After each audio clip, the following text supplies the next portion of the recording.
ব্যক্তিগত ভাবে বলছি না, সকলের দিকে দৃষ্টি আকর্ষণ করে বলছি, কে কোন ঝান্ডার তলায় আছেন, কে কোন কালারের তলায় আছেন, আমি ব্যক্তিগত ভাবে বলছি না।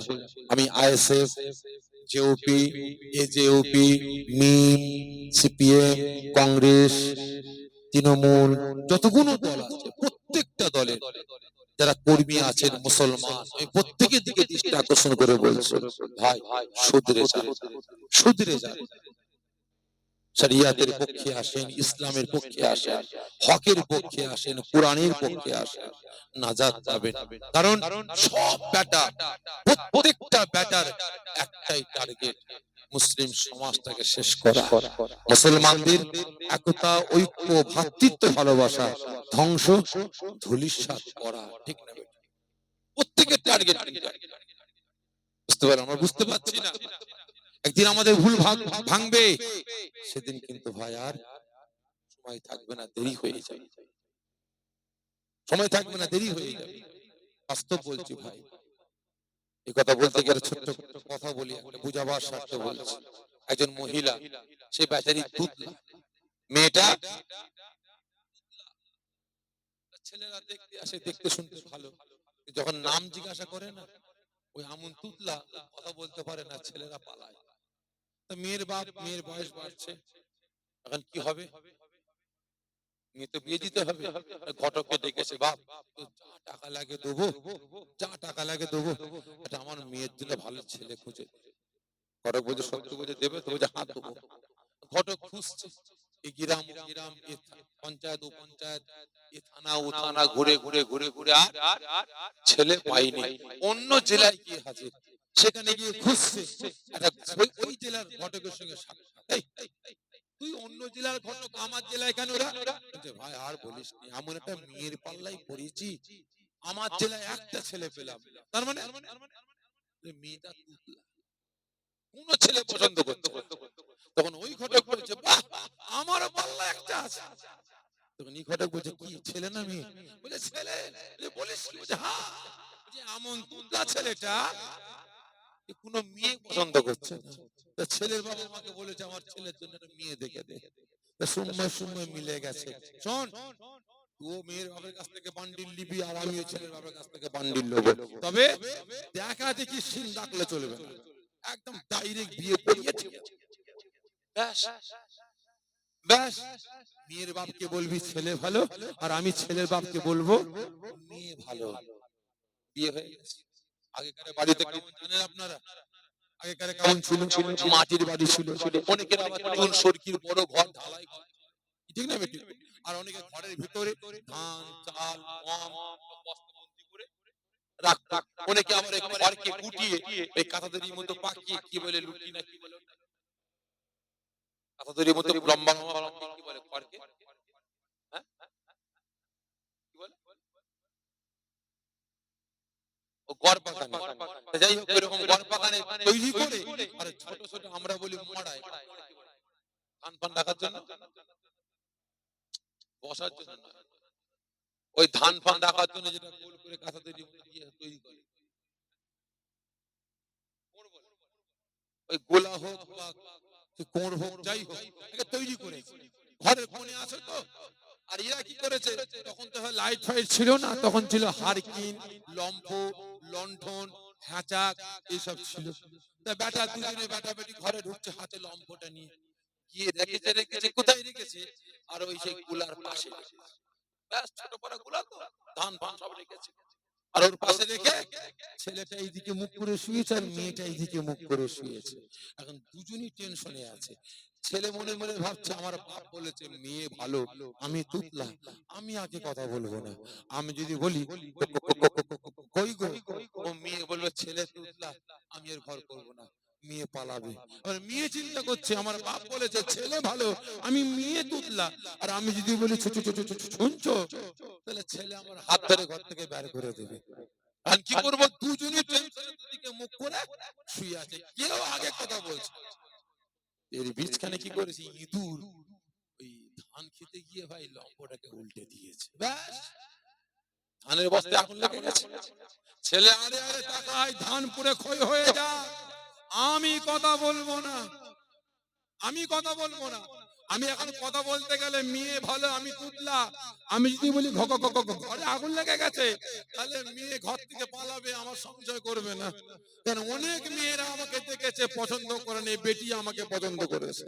আর হাজারো মেয়ের মন তো, গল্পটা ভালো করে বুঝবে, হাজারো মেয়ের মন তো কি তখন চিন্তা করছে যে আল্লাহ ঘরে আগুন লেগে গেছে, আমি যদি বলি ঘরে আগুন লেগেছে, তাহলে আমার হাত ধরে বলে আমার ঘর পুড়েছে, বেশ হয়েছে, তুই আগে বেরো, আমাকে ঘর থেকে বের করে দেবে, আমার সংসার হবে না। এখন দুজনই টেনশনে আছে, আগুন ধরতে ধরতে চলে গেছে কোথায়, আর কাটায়, আর কাটায়, আপনারা কি বলেন, মচকায়। ছেলে আরে আরে দেখছে যে ঘর পড়ে যায়, যাক আমি কথা বলবো না। মেয়ে চিন্তা করছে, তাই তো আমি তাকে তুতলা, কথা বলতে গেলে ছেলে আমার ঘর করবো না, ঘর থেকে বার করে দেবে, তা আমার সংসার চাই যাক। ছেলের ঘরটা তো বাঁচুক। মেয়েদের মন, ও ঝেড়ে মেরে উঠে বলছে কই গো, ঘরে আগুন লেগে গেছে। তখন ছেলেটা ঘরের দিকে না তাকিয়ে ঝেড়ে মেরে উঠে বলছে মাশাআল্লাহ, তুমিও তুতলা, আমিও তুতলা। ভাই ভালো করে বুঝবেন, সেই দুজনা মিল, এই জোরে বলেন না, সেই দুজনা মিল হলো, সেই কথা, কথা বলে না, সেই কথা হলো, সেই সম্পর্ক হলো, সেই আত্মীয়তা হলো, কিন্তু বীজখানে কি হলো, ঘর উড়ে গেল। খারাপ মনে নেবেন না ভাই, আমি ফুরফুরা, আপনি তাবলীগ, সম্পর্ক নাই, আমি ফুরফুরা, আপনি জামাত, সম্পর্ক নাই, আমি ফুরফুরা, আপনি আজান গাছি, সম্পর্ক নাই, আমি আপনার আয়েশে, আপনি সিপিএম, সম্পর্ক নাই, আমি এক দল, আপনি আর এক দল, সম্পর্ক নাই, আপনি তৃণমূল, আপনি কংগ্রেস, সম্পর্ক নাই, আপনি এক দল, আমি আর এক দল, সম্পর্ক নাই, কথা নাই, কিন্তু এই মুসলমান একদিন না একদিন এক হব, একদিন না একদিন সম্পর্ক হবে, একদিন না একদিন আমাকে আপনাকে এক প্ল্যাটফর্মে দাঁড়াতে হবে। কিন্তু সেই দিন, কিন্তু সেদিন বলেন মুসলিম সমাজটাকে আর বাঁচাতে পারবো, পারবো না। তাই প্রত্যেকের কাছে অনুরোধ করে বলবো, জ্ঞানী যারা বোঝে তারা শুধু ইশারা, বুঝতে পারলেন, বলার ছিল অনেক। যাই হোক, বিভিন্ন দিক দিয়ে একটু একটু করে বোঝাবার স্বার্থে বললাম। আল্লাহ আমাদের সকলকে বুঝশক্তি দান করেন। আল্লাহ আমাদের সকলকে ইসলামের স্বার্থে, শরিয়াতের স্বার্থে, কোরআনের স্বার্থে, মসজিদ মাদ্রাসার স্বার্থে, ওয়াকাফ সম্পদের স্বার্থে, মুসলমানের স্বার্থে, হকের পক্ষে, ন্যায়ের পক্ষে আল্লাহ আমাদের সকলকে এক হওয়ার তৌফিক দান করেন। সকলে জোরে বলুন আল্লাহুম্মা আমিন, জোরে বলুন আল্লাহুম্মা আমিন। ভাইজান এতক্ষণ কথাবার্তা বললাম, উচ্চ আওয়াজ, নিচু আওয়াজ, কিডনি আমি কোনোদিন শুনিনি এখানে বিক্রি হয়।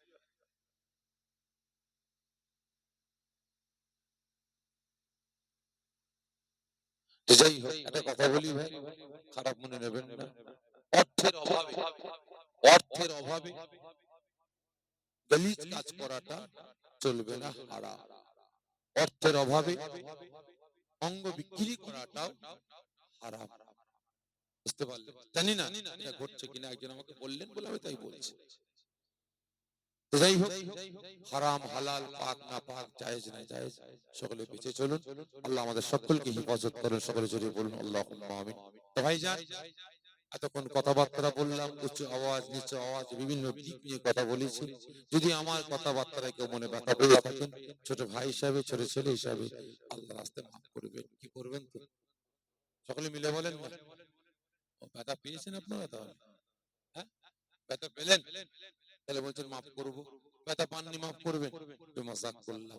যাই হোক, আপনার আমার পীর ভাই আর আমি আপনাদের পীর ভাই, এই ভাই ভাইয়ের সম্পর্ক না থাকে তাহলে থাকবে কি? ঠিক না? তবে ভাই আবারও বলছি ভাই, আমরা মুসলমান, আমাদের সব বেটারা তেজপাতার মতো ব্যবহার করছে।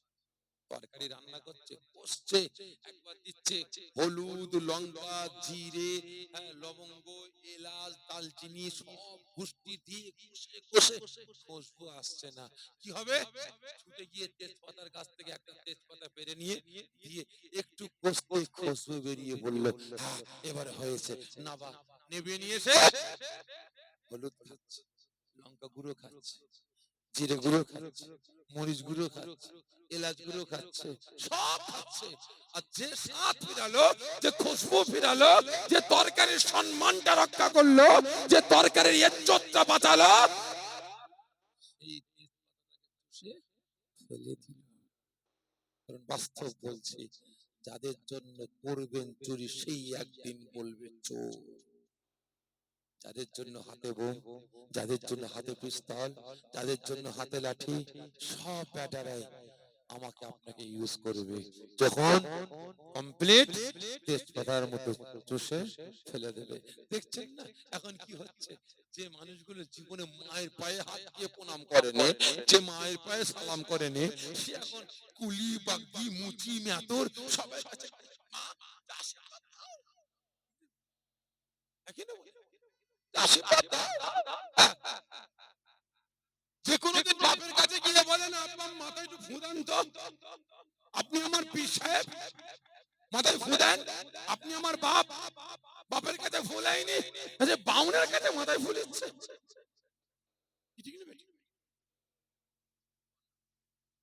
ভালো করে বুঝবেন, আমি এখানে কারোর ব্যক্তিগত নাম ধরে বলতে আসি, আমি আমার সমাজকে পরিবর্তনের জন্য বলছি। ভালো করে বুঝবেন, আজকে আমি আলেম, আমি মদের বিরুদ্ধে, গেঁজার বিরুদ্ধে, দাড়ির বিরুদ্ধে, হারামের বিরুদ্ধে, গান বাজনার বিরুদ্ধে। আজকে আমার সামনে সব হচ্ছে, মুখে কুলো কেটে বসে রয়েছে। ঠিক না? সব ব্যাটারা আমাদের ব্যবহার করছে, সব ব্যাটারা।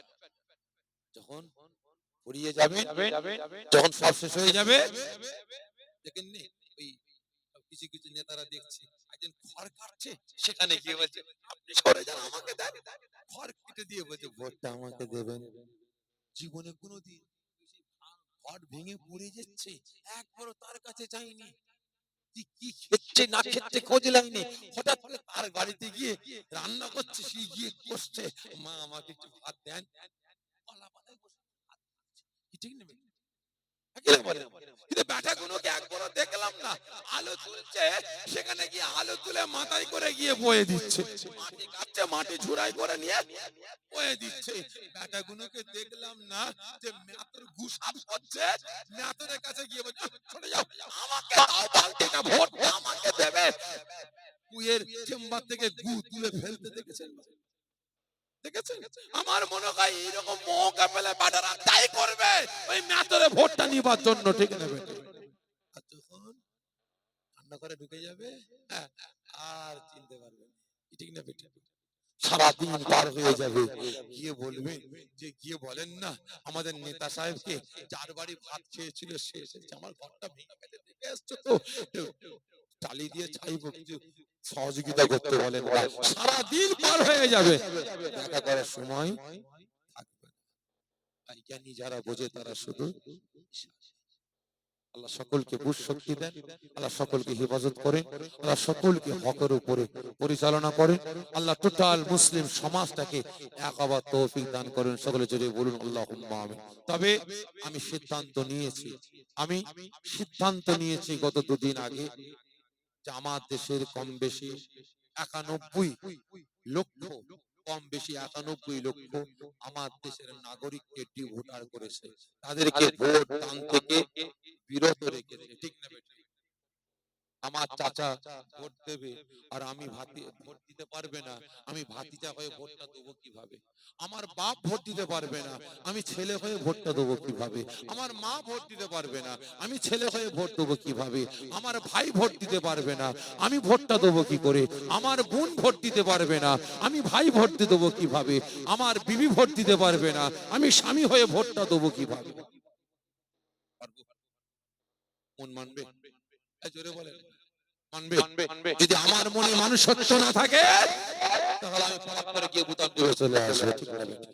তবে ভাই বাস্তব বলছি, আমি আমার এলাকার কথা বলছি, নবাব ফুরফুরা শরীফ থেকে প্রায় 14-15 কিলোমিটার দূরে একজন মানুষ, তার মেয়ের বিয়ে আগামী পরশু দিনে, শুক্রবার দিন বিয়ে আছে তার মেয়ের, নবাবপুরে শুক্রবার দিন বিয়ে। বেচারি আপনার জমি বিক্রি করে মেয়ের বিয়ে দেবে, খদ্দের ফদ্দের সব রেডি। এই এসআইআর নিয়ে ঝামেলায় বিক্রি করতে পারেনি। এক সপ্তাহ আগে জমি বিক্রি করতে গিয়েছিল, তার নামটা ডিভোটার হয়ে গেছে। তার ছেলে পেলে সবাই নাম আছে, বিভিন্ন নাম আছে, কিন্তু সেই ব্যক্তির নামটা ওই ডিভোটার হয়ে আছে। ব্যাস, জমি আর বিক্রি করতে পারেনি। ওই জায়গায় নাম ঠিক করে আসুন, তবেই আপনি জমি বিক্রি করতে পারবেন। ব্যাংকে গেছে টাকা তুলতে, চেক লিখে সই করে দিয়েছে, তুলতে পারবেন না, ব্যাংক ফ্রিজ করা হয়েছে। তার Aadhaar card, ration card, PAN card সব ইনভ্যালিড করে দেওয়া হয়েছে। তাই প্রত্যেকটা যে কজন আছে 91 লক্ষ আমার দেশের নাগরিক, তাদের প্রত্যেকের অস্তিত্বকে ধ্বংস করে তাদেরকে ডিভোটার করা হয়েছে। আজকে আমার চোখের সামনে আমার বাপ, আমার ভাই, আমার চাচা, আমার চাচি, আমার বোন, আমার পড়শি, আমার পাড়াপড়শি, আমার গ্রামবাসী, আমার রাজ্যবাসী, আজকে তারা কাঁদবে আর আমি এই দেশের নাগরিক হয়ে ভোট দেবো? চলবে? জোরে বলেন, চলবে? চলবে না। তবে আমি সিদ্ধান্ত নিচ্ছি যে আমরা ভোট দেবো না। দেবো 91 লক্ষ মানুষের নামটাকে আগে ঠিক করো, ওরাও যদি ভোট দেয় আমরাও ভোট দেবো। তবে এটা 1000, 2000, 20,000, 50,000, 1 কোটি, 2 কোটি লোক করলেও হবে না। টোটাল রাজ্যের মানুষের মনুষ্যত্বকে ফিরিয়ে নিয়েছে টোটাল রাজ্যের জনগণ। আমাদের এক হতে হবে, আমাদের টোটাল রাজ্যের নাগরিককে ভোট বয়কট করতে হবে, তাহলে হবে। তবে আগামী দিন যদি এই ভোট বয়কট করার সিদ্ধান্ত হয়, আসে এই 91 লক্ষ নাগরিকের সম্মান ফিরিয়ে নিয়ে আসার জন্য, তাদের নাগরিকত্ব পাইয়ে দেওয়ার জন্য, যদি এরকম ডাক আসে, আপনারা এই ডাকে সাড়া দেবেন তো? সকলে মিলে বলেন না, দেবেন তো? যদি বলা হয় যে আজকে 91 লক্ষ আমার মা বোনের, আমার বাপ ভাইয়ের ইজ্জত রক্ষার জন্য আমরা এই দেশের নাগরিক, আমরা টোটাল ভোট বয়কট করলাম। কে তৃণমূল করেন, কে সিপিএম করেন, কে কংগ্রেস করেন, কে আইএসএফ করেন, কে জেওপি করেন, কে এজুপি করেন, কে মিম করেন, দেখার দরকার নাই। কে হিন্দু, কে মুসলমান, দেখার দরকার নাই। আমার দেশের নাগরিকের অস্তিত্ব ধ্বংস হয়েছে। আগামী দিন হয়তো কোনো ফিকির আমাদের একদিন করবে। অতএব আমরা ভোট বয়কট করব। যদি এরকম ডাক আসে সাড়া দেবেন? সকলে মিলে বলছেন। কতজন বলছেন হ্যাঁ দেবো? একটু হাতটা উঁচা করবেন। মাশাআল্লাহ, হাত নামিয়ে দেন। প্রত্যেককে বলি এক এক আমাদের হয়ে কেউ লড়াই ঠিক মতো করেনি আর করবো না। কেউ বলছে চোরকে চুরি কর, বাড়িওয়ালাকে বলছে বাবা খুব সাবধান, এই জানলাটা ফাঁকা রেখেছো কেন, এখানে গ্রিল দিয়ে দাও, এই দরজাটা পাতলা পাড়া রেখেছো কেন, একটু মোটা মোটা করো, চোর চুরি করতে পারে। চোরকে বলছে চুরি কর, আর ঘরওয়ালাকে বলছে সাবধান থাকো। এইরকম অনেক সময় হচ্ছে দেখছি। আল্লাহ আমাদের সকলকে হেফাজত করে। সকলে জোরে বলুন আল্লাহুম্মা আমিন। অত গুনাহগার কিছু কথা বললাম, সকলে শুনেছেন। বলনেওয়ালা শুননেওয়ালা উভয়কে আল্লাহ পাক বলার থেকে শোনার থেকে বেশি বেশি আমল করার তৌফিক দান করেন। সবাই জোরে বলুন আল্লাহুম্মা আমিন। যে যা তেলাওয়াত করেছেন সকলে আমাকে কবুল করুন আল্লাহুম্মা আমিন। রব্বানা